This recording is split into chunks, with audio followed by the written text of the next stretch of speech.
Hi అండి. ఇవాళ నేను మీకు గుత్తొంకాయ కారం ఎలా తయారు చేయాలో చూపిస్తున్నాను. ఇక్కడ మనం ఒక పెనం పెట్టుకుందామండి.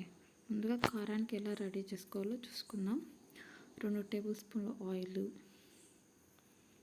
మనకి కారానికి సరిపడంత ఎండుమిర్చి, అందులోని పల్లీలు ఒక 2 టేబుల్ స్పూన్లు, వెల్లుల్లిపాయలండి మనకి 20, పచ్చెనపప్పు ఒక 2 టేబుల్ స్పూన్లు, మినప్పప్పు ఒక 2 టేబుల్ స్పూన్లు,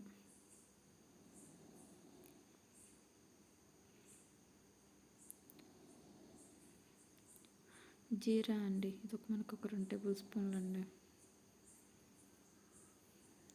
ధనియాలు ఒక 2 టేబుల్ స్పూన్లు. ఇలా బాగా వేయించుకోవాలండి, తిప్పుకుంటూ వేయించుకోవాలి. ఇది మనకి వేడివేడి అన్నంలో కూడా చాలా బాగుంటుందండి. గుత్తొంకాయ కూర అంటే ఎవరు ఇష్టపడకుండా ఉంటారండి. గుత్తొంకాయలు అంటే అందరికీ ఇష్టమే కదా. వంకాయ దాంతో ఏం చేసినా తింటారు బాగా.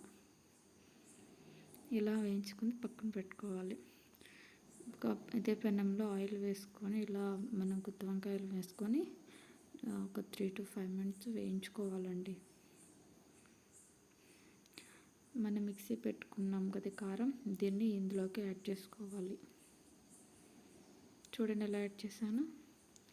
సేమ్ ఇక్కడ ఒక పెనం పెట్టుకొని అందులో ఆయిల్ ఒక 2 టేబుల్ స్పూన్లు వేసుకొని ఈ మనం మసాలా పెట్టుకున్నాం కదా ఈ గుత్తి వంకాయను అందులో వేసేసుకొని మిగిలిన కారాన్ని కూడా వేసుకొని ఇలా ఒకసారి తిప్పేసుకోవాలండి.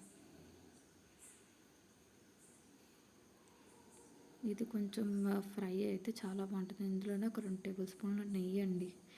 నెయ్యి వేస్తే అద్భుతంగా ఉంటుందండి ఇంక కర్రీ.